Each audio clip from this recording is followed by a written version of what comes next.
ಇದು ಚರ್ಚೆ ಆ ಜಾಗದಲ್ಲೇ ಆಗಬೇಕು ಅಂತ ನಿಗದಿ ಮಾಡಿದಂಥವರು ಸನ್ಮಾನ್ಯ ಮಾಜಿ ಶಾಸಕರು.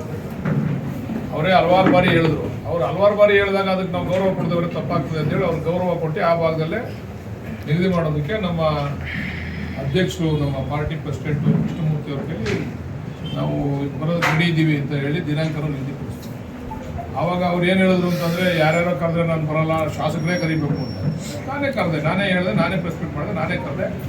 ಕೃಷ್ಣಮೂರ್ತಿ ಅವರು ಏನು ಹೇಳಿದ್ರು, ಅದೇ ಜಾಗದಲ್ಲಿ ಅದೇ ಸಮಯಕ್ಕೆ ಚರ್ಚೆಗೆ ಸಿದ್ಧ ಇದ್ದೀವಿ. ನಿಮ್ಮ ಹತ್ರ ಮಾಹಿತಿ ಏನಿದ್ರು ಕೂಡ ನಕಲಿ ಆಭರಣವನ್ನು ಇಟ್ಟು ಅಮ್ಮಾಜಿಯವರು ದುಡ್ಡು ಮಾಡಿದ್ದಾರೆ, 18 ಕೋಟಿ ದುಡ್ಡನ್ನು ಮಾಡಿದ್ದಾರೆ ಅಂತಕ್ಕಂಥ ಮಾತನ್ನು ಏನು ಅವ್ರು ಹೇಳಿದ್ರು, ಅದ್ರ ಬಗ್ಗೆ ದಾಖಲೆ ಏನೋ ತಗೊಂಡು ಬಾರಪ್ಪ ಅಂತ ಹೇಳಿದ್ರು. ಅವರು ದಾಖಲಾತಿ ತಗೊಂಡು ಅಲ್ಲಿಗೆ ಬರಬೇಕು.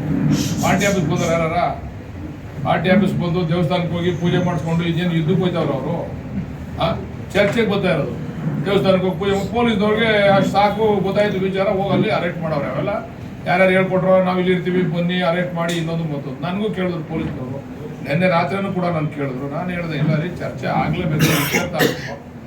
ಇಷ್ಟೆಲ್ಲ ಗೊಂದಲ ಉಂಟಾಯ್ತಾ ಇದೆ ಕಾರ್ಯಕರ್ತರಲ್ಲಿ, ಜನರಲ್ಲಿ. ನೀವೇನಾದರೂ ಪೊಲೀಸ್ನವರು ಸೋಮೋಟೋ ಕೇಸ್ ಹಾಕಿ ಕರೆದಿದ್ದೀರಾ? ನೀವು ಕರೆದಿ ಸ್ಪಷ್ಟೀಕರಣ ಕೇಳಿದರೆ ಕೇಳಿಲ್ಲ. ನೀವು ಕೂಡ ಎಲ್ಲೋ ಒಂದು ಕಡೆ ವಿಫಲರಾಗಿದ್ದೀರಾ. ನೀವು ಮೊದಲೇ ಅವ್ರನ್ನ ಕರೆದಿ ಎಲ್ಲ ಇದಪ್ಪ ದಾಖಲೆ, ಯಾಕೆ ಹಿಂಗೆ ಪ್ರತಿನಿತ್ಯ ಇದನ್ನು ಮಾತಾಡ್ತೀರಾ ಅಂತ ಕೇಳಿದರೆ ಸರಿ ಹೋಗ್ತಿತ್ತು. ನೀವು ಕೇಳಿಲ್ಲ. ಅದಕ್ಕೆ ನಾನು ಚರ್ಚೆ ಆಗಲೇಬೇಕು ಅಂತೇಳಿ ನಿನ್ನೆ ರಾತ್ರಿ ನಾನೊಂದು ವೈಯಕ್ತಿಕವಾದಂಥ ಒಂದು ಸಂದೇಶವನ್ನು ನಮ್ಮ ಸ್ನೇಹಿತರುಗಳಿಗೆ, ನಮ್ಮ ಕಾರ್ಯಕರ್ತರಿಗೆ ಕೊಟ್ಟೆ. ದಯಮಾಡಿ ಯಾರು ಬರಬೇಡಿ, ಅಲ್ಲಿ 144 ಜಾರಿ ಐತೆ. ಪೊಲೀಸ್ನವರು ಕೇಸ್ ಹಾಕ್ತಾರೆ. ಪೊಲೀಸ್ನವರು ಕೇಸ್ ಹಾಕೋದ್ರಿಂದ ನಿಮ್ಗೆ ತೊಂದರೆ ಆಗ್ತದೆ, ಅದಕ್ಕೆ ನಾನು ಜವಾಬ್ದಾರಿ ಆಗಲ್ಲ ಅಂತಕ್ಕಂಥ ವಿಚಾರನ ಹೇಳಿದೆ. ಸರಿ, ಅವ್ರು ನಮ್ಮ ಕಾರ್ಯಕರ್ತರು ಯಾರು ಅವ್ರು ಬಂದಿಲ್ಲ, ಎಲ್ಲ ಇಲ್ಲೇ ಮಾಗಡಿಲ್ಲ. ಅವರು ಎಲ್ಲರೂ ಇಲ್ಲಿ ಆಫೀಸಿಗೆ ಬನ್ನಿ ಅಂತ ನಾನು ಫೋನ್ ಮಾಡಿದ್ರು. ನನಗೆ ಗೊತ್ತು ಇಲ್ಲಿ ಪೊಲೀಸ್ನವ್ರನ್ನ ಇಲ್ಲಿ ಅವಕಾಶ ಕೊಡಲಿಕ್ಕೆ ಪೊಲೀಸ್ನವ್ರನ್ನ ಇಟ್ಟಿರ್ತಾರೆ ಅಂತ ನನಗೆ ಗೊತ್ತು.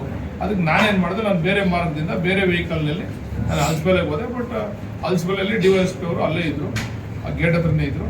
ತಡೆದು, ಇಲ್ಲ ಸರ್ ಬೇಡ, ನಾವು ಅದನ್ನು ಬಂದ್ ಮಾಡಿದ್ದೀವಿ, ಇವತ್ತು ಚರ್ಚೆಗೆ ಅವಕಾಶ ಇಲ್ಲ ಸರ್, ದಯಮಾಡಿ ನಾವು ಅದಕ್ಕೆ ಸೂಕ್ತವಾದಂಥ ಕ್ರಮ ತಗೋತೀವಿ ವಿಚಾರವಾಗಿ, ಇದನ್ನು ದಯಮಾಡಿ ನೀವು ಅವಕಾಶ ಮಾಡಿಕೊಡ್ಬೇಕು. ಸರಿ, ನಾವು ಅಲ್ಲೇ ಇದ್ದು ನಾವು ವಾಪಸ್ಸು ನಮ್ಮ ಗೃಹಕ್ಕೆ ಬಂದಿದ್ದೀವಿ. ನಾನೀಗ ಪೊಲೀಸ್ನವರಲ್ಲಿ ಏನು ಮನವಿ ಮಾಡಿದ್ದೀನಿ ಅಂತಂದರೆ, ನಮಗೇನು ದಾಖಲಾತಿ ಕೊಡಬೇಕು ಅಂತ ಇದೆಯಲ್ಲ, ಆ ದಾಖಲಾತಿಗಳನ್ನ ನಾವೊಂದು ಕಂಪ್ಲೇಂಟ್ ಕೊಡ್ತೀವಿ, ನೀವು ಇಸ್ಕೊಳ್ಳಿ ಅಂತ ಹೇಳಿದ್ರೆ. ನೀವು ಇಸ್ಕೊಳ್ಳಿ. ನೀವು ಯಾವ ದಾಖಲಾತಿ ಕೊಟ್ಟವ್ರೆ ಅಂತ ನೀವು ಬಹಿರಂಗಪಡಿಸಿ. ದಾಖಲಾತಿಗಳೇನಾದರೂ ಕೂಡ ಸತ್ಯದಿಂದ ಕೂಡಿದ್ರೆ ನೀವು ನಮ್ಮ ಮೇಲೆ ಕ್ರಮ ತಗೊಳ್ಳಿ. ಅದೇನೂ ಇಲ್ಲ, ದಾಖಲಾತಿಲಿ ತಿರುಳಿಲ್ಲ ಅಂತಂದರೆ ನೀವು ಅವ್ರ ಮೇಲೆ ಕ್ರಮ ತಗೋಬೇಕು ಅಂತಕ್ಕಂಥ ಮಾತನ್ನು ಹೇಳಿದ್ವಿ. ಈಗ ದಾಖಲಾತಿನ ಅವರು ನೇರವಾಗಿ ನಾವು ಇವಾಗ ಕಂಪ್ಲೇಂಟ್ ಕೊಡ್ತಾ ಇದ್ದೀವಿ. ನಾವು ನಮ್ಮ ಕಾಂಗ್ರೆಸ್ ಪಾರ್ಟಿ ವತಿಯಿಂದ ನಾವು ಕಂಪ್ಲೇಂಟ್ ಕೊಡ್ತಾ ಇದ್ದೀವಿ. ಅದನ್ನು ನಾವು ನೇರವಾಗಿ ಅಲ್ಲಿ ಕೊಡ್ತಾ ಇದ್ದೀವಿ. ಅವರು ಅಲ್ಲೇ ದಾಖಲಾತಿ ತಗೊಂಡೋಗಿ ಅಲ್ಲಿ ಕೊಡ್ಬೋದು. ಈಗ ತನಿಖೆ ಅಂತ ಬೇರೆ, ಇಲ್ಲಿ ನಡೀತಾ ಇರೋದು ತಮ್ಮಾಜಿ ಅವ್ರ ಇನ್ವಾಲ್ವ್ಮೆಂಟ್ ಬಗ್ಗೆ. ಏನ್ ದೂರು ಸರ್? ದೂರಿನ ಅಂಶ, ದೂರಿನ ಪ್ರಮುಖ ನಮ್ಮ ಮೇಲೆ ಹೇಳೋರಲ್ಲ, ತಮ್ಮಾಜಿ ಅವರು ಇಷ್ಟು 18 ಕೋಟಿ ಹಣವನ್ನು ದುರುಪಯೋಗ ಪಡಿಸ್ಕೊಂಡವ್ರೆ ಈ ವಿಚಾರದಲ್ಲಿ. ಇದು ಬಹಳ ದಿವಸಗಳಿಂದ ನಡೀತಾ ಇದೆ, ಕಮಿಷನ್ ಅದು ಇದೇನು ಹೇಳವ್ರೆ. ಅದನ್ನೆಲ್ಲ ಅವರು ಜಸ್ಟಿಫೈ ಮಾಡಬೇಕು. ಈಗ ನಮಗೇನೋ ಲಾರಿ ತತ್ತೀನಿ, ಇದರಲ್ಲಿ ಹೆಲಿಕಾಪ್ಟರ್ ತತ್ತೀನಿ, ಇದನ್ನೆಲ್ಲ ದಾಖಲಾತಿ ಇದ್ರಲ್ಲ, ಆ ಹೆಲಿಕಾಪ್ಟರ್ ಲಾರಿ ತಗೊಂಡೋಗಿ ಇವ್ರಿಗೆ ಕೊಡಲಿ, ಪೊಲೀಸ್ನವ್ರು ನೋಟಿಸ್ ಕೊಡ್ತಾರೆ. ಅವ್ರಿಗೆ ಸಹಜ ಪ್ರಕ್ರಿಯೆ ಅದು, ನೋಟಿಸ್ ಕೊಡ್ತಾರೆ. ಏನೈತೆ ದಾಖಲಾತಿ ಕೊಡಿ ಅಂತ ಕೊಟ್ಟಾಗ ಇವ್ರು ಲಾರಿ ತಗೊಂಡೋಗ್ತಾರೋ ಎಲ್ಲ ನೀವೆಲ್ಲ ಮಾಧ್ಯಮದವ್ರು ಇರ್ತಿಲ್ಲ, ನಮ್ಗೆ ತೋರಿಸ್ಬೇಕು ಎಷ್ಟು ಲಾರಿಲಿ ಬಂತು, ಎಷ್ಟು ಲಾರಿ ಹೋಯ್ತು ಅಂತ ನೀವೆಲ್ಲ ನಿಂತ್ಕೊಂಡು. ಅವರು ಪ್ರಕ್ರಿಯೆ ಅವ್ರು ತಗೊಂಡೋಗಿ ಕೊಡ್ತಾರೆ. ಅವರು ದಾಖಲಾತಿನ ಕೊಡ್ತಕ್ಕಂಥ ಸಂದರ್ಭದಲ್ಲಿ ನಿಮ್ಮ ಮುಂದೆ ಪ್ರೆಸ್ ಮೀಟ್ ಮಾಡಿ ದಾಖಲಾತಿನ ತೋರಿಸಿ ಜನಕ್ಕೆ ಹೋಗಿ ಕೊಡ್ಬೇಕಲ್ಲಿ ಇಂತಿದ್ದದ್ದು. ಆಮೇಲೆ ಅಲ್ಲಿ ಕೊಟ್ಟೆ ಪೊಲೀಸ್ನವರು ಬಾಲಕೃಷ್ಣ ಅವರ ಪ್ರಭಾವಕ್ಕೆ ಒಳಗಾಗ್ಬಿಟ್ರು, ಅವ್ರದ್ದು ಅಧಿಕಾರ ಅದೇ ಹಿಂಗಾಗ್ಬಿಡ್ತು ಹಂಗಾಗ್ಬಿಡ್ತು ಅನ್ನೋದು ಬೇಡ. ಸಾರ್ವಜನಿಕವಾಗಿ ಮೊದಲು ಅದನ್ನ ತೋರ್ಪಡಿಸ್ಲಿ. ಇಂತಿದ್ದ ದಾಖಲಾತಿ ತಮ್ಮಾಜಿ ಅವ್ರ ಮೇಲೆ ಇಂತಿದ್ದ ಕಂಪ್ಲೇಂಟ್ಗೆ ಇಂತಿದ್ದ ಜಸ್ಟಿಫಿಕೇಶನ್ ಐತೆ, ತಮ್ಮಾಜಿ ಅವ್ರ ಅಕೌಂಟ್ಗೆ ಇಷ್ಟು ದುಡ್ಡು ಬಂದಿದೆ, ತಮ್ಮಾಜಿ ಅವ್ರು ಇಷ್ಟು ದುಡ್ಡು ತಿಂದವ್ರೆ, ಇಷ್ಟು ದುಡ್ಡು ಹಾಕ್ಸ್ಕೊಂಡವ್ರೆ, ಇದ್ರ ಬಗ್ಗೆ ಅವ್ರು ದಾಖಲಾತಿ ಕೊಡಲಿ. ಕೊಟ್ಟ ಮೇಲೆ ಅವರು ಪೊಲೀಸ್ನವ್ರು ತನಿಖೆ ಮಾಡ್ತಾರೆ. ತಮ್ಮಾಜಿ ದುಡ್ಡು ತಿಂದಿದ್ರೆ ಈ ಕೇಸ್ನಲ್ಲಿ ತಮ್ಮಾಜಿನ ಕರ್ಕತ್ತಾರೆ ಒಳಿಕೆ. ತಮ್ಮಾಜಿ ದುಡ್ಡು ತಿಂದಿಲ್ಲ ಅಂತಂದ್ರೆ ಬೆಳಿಗ್ಗೆ ಎದ್ದು ಇಲ್ಲಿ ಗೊಂದಲ ಕ್ರಿಯೇಟ್ ಮಾಡ್ತಾರೆ. ಬೆಳಿಗ್ಗೆ ಎದ್ದು ಇಲ್ಲಿ ಜನಗಳ ಮಧ್ಯ ಶಾಂತಿ ಭಂಗ ಉಂಟು ಮಾಡ್ತಕ್ಕಂಥದಕ್ಕೆ ಅವ್ರ ಮೇಲೆ ಏನು ಕ್ರಮ ತಗೋಬೇಕು ಅದನ್ನು ತಗೋಬೇಕು ಅಂತ ಹೇಳಿದೀವಿ. ಅವ್ರೇನಾದ್ರು ತಗೊಳ್ಳಿಲ್ಲ ಅಂತಂದ್ರೆ ನಾನೇ ವೈಯಕ್ತಿಕವಾಗಿ ಹೋಗಿ ಸ್ಟೇಷನ್ ಮುಂದೆ ಧರಣಿ ಕೊಡ್ತೀವಿ. ಈಗ ಕೊಡ್ತಾ ಇದ್ದೀವಿ, ನಮ್ಮ ಪಾರ್ಟಿ ವತಿಯಿಂದ ಕೊಡ್ತಾ ಇದ್ದೀವಿ. ಇದು ಸತ್ಯಾಸತ್ಯತೆ ಆಚೆ ಬರಬೇಕು. ಅದೇನಾದ್ರೂ ಕೂಡ ಸತ್ಯ ಆಗಿದ್ರೆ ನಾವು ತಲೆ ಬಾಗ್ತೀವಿ, ನಮ್ಮ ಮೇಲೆ ಕ್ರಮ ಆಗಲಿ. ಇಲ್ಲ ಸತ್ಯ ಆಗಲಿಲ್ಲ ಅಂತಂದ್ರೆ ಅವ್ರ ಮೇಲೆ ಕೇಸ್ ಆಗಬೇಕು. ಇದು ಕಾರ್ಯಕರ್ತರಲ್ಲಿ ಗೊಂದಲ ಉಂಟು ಮಾಡ್ತಕ್ಕಂಥ ಹೇಳಿಕೆಗಳು ಇವೆಲ್ಲ. ನಾಳೆ ಏನಾದರೂ ಕಾರ್ಯಕರ್ತರು ಹೆಚ್ಚು ಕಡಿಮೆ ಮಾಡ್ಕೊಂಡ್ರೆ ಇದು ಜವಾಬ್ದಾರಿ ಯಾರು? ಅದಕ್ಕೆ ಅವ್ರು ಕೊಡ್ಲಿ, ಅವ್ರ ದಾಖಲಾತಿ ಇಲ್ಲಿ ಕೊಡ್ತೀವಿ ಅಂತ ಹೇಳೋರಲ್ಲ, ಅದೇ ದಾಖಲಾತಿನ ಪೊಲೀಸ್ ಸ್ಟೇಷನ್ ಕೊಡ್ಲಿ ಅವರು. ಅಲ್ಲಿ ಅವ್ರು ಪೊಲೀಸ್ನವ್ರು ವೆರಿಫೈ ಮಾಡಲಿ. ಇಲ್ಲ ರೀ ಸತ್ಯ ಐತೆ ಅಂತ ಹೇಳ್ಬೇಕು, ಸತ್ಯ ಇಲ್ಲ, ಸತ್ಯ ಇದ್ರೆ ನಮ್ಮ ಮೇಲೆ ಕೇಸ್ ಹಾಕ್ಲಿ. ಸತ್ಯ ಇಲ್ಲ ಅಂದ್ರೆ ಅವ್ರ ಮೇಲೆ ಕೇಸ್ ಹಾಕ್ಲಿ. ಸತ್ಯ ಐತೆ ಅಂದ್ರೆ ಅವ್ರ ಮೇಲೆ ನಮ್ಮ ಮೇಲೆ ಕೇಸ್ ಹಾಕ್ಲಿ. ಸತ್ಯ ಇಲ್ಲ ಅಂದ್ರೆ ಅವ್ರ ಮೇಲೆ ಕೇಸ್ ಹಾಕೋ.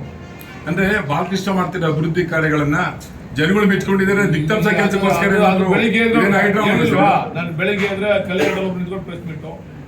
ನೀವು ಕೂಡ ನಿನ್ನೆ ಅವ್ರು ಹೇಳಿದಾಗ ಅವ್ರು ಹೇಳಿದ್ರು, ಅಯ್ಯೋ ಅಣ್ಣವ್ರು ಕರೆದಿದ್ದಾರೆ, ಬಟ್ಟೆ ಮನೆ ಯಜಮಾನ ಕರೆದಿದ್ದಾರೆ, ನಾವು ಹೋಗ್ಲೇಬೇಕು.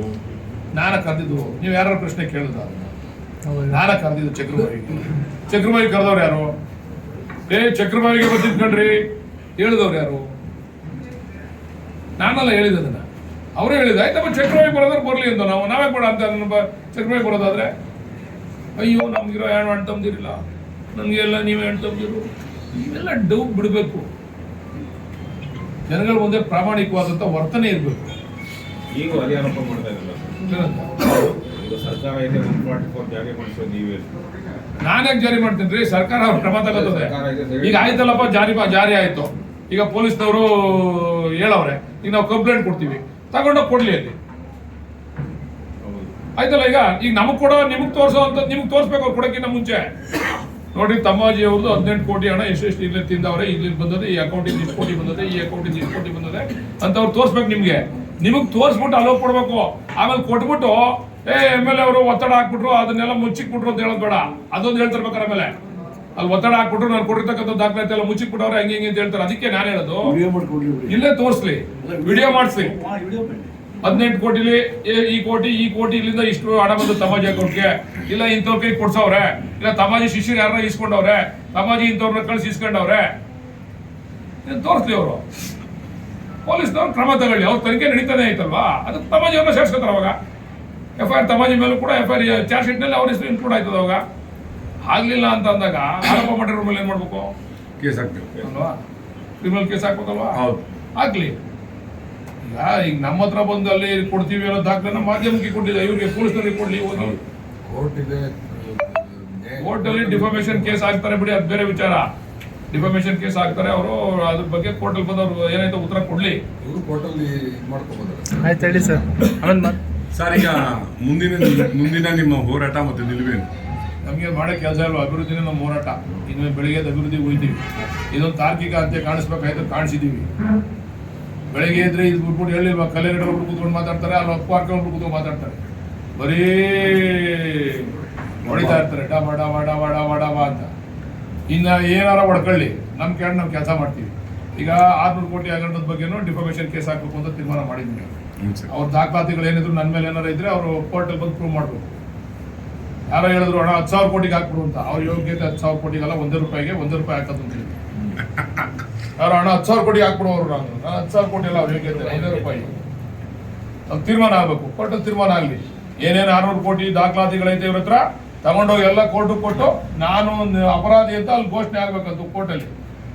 1 ರೂಪಾಯಿಗೆ ಹಾಕ್ತೀನಿ ಅಷ್ಟೇ. ನಾನು 10,000 ಹಾಕ್ಬಿಡೋಣ, 10,000 ಕೋಟಿಗೆ ಹಾಕ್ಬಿಡು. ನಾನೆಲ್ಲ ಯಾಕೆಲ್ಲ ಸುಮ್ಮನೆ ಇದು ಮಾಡಿದ್ರು ಅವರು. 1 ರೂಪಾಯಿ ಅವರು 1 ರೂಪಾಯಿಗೆ ಹಾಕೋದು. ಡಿಗ್ರೇಡ್ ಅಲ್ಲ, ನಾನು ದುಡ್ಡಿಗೋಸ್ಕರ ಹಾಕೋನೆ ಅಂತಾರೆ ಮೇಲೆ ಅದು ಹೇಳ್ತಾರೆ. ದುಡ್ಡು ಹಾಕ್ಬಿಡೋರು ಕಣ್ರಿ ಅಂತಾರೆ. ನಾವು ಕೇಳೋದು 1 ರೂಪಾಯಿ. ಅವ್ರು ಏನಾದ್ರು ಇದ್ರೆ ಅಲ್ಲಿ ಕೇಳಲಿ. ಸಮಾಜಿ ಅವರು ಕೂಡ ಇವಾಗ ಇದ್ರ ಬಗ್ಗೆ ಅವರು ಡಿಫಾಮೇಷನ್ ಕೇಸ್ ಹಾಕ್ತಾವ್ರೆ. ಅವ್ರು ಹಾಕ್ತೀನಿ, ನಾನು ಹಾಕ್ತೀನಿ. 600 ಕೋಟಿ ಕೋರ್ಟಲ್ಲಿ ತೀರ್ಮಾನ ಆಗಲಿ, ಕೊಡ್ಲಿ. ಏನೇನೋ ದಾಖಲಾತಿ ನಾವು 600 ಕೋಟಿ ಏನೋ ತಿಂದಿದ್ದೀವಿ ಅನ್ನೋದು ಕೊಡ್ಲಿ.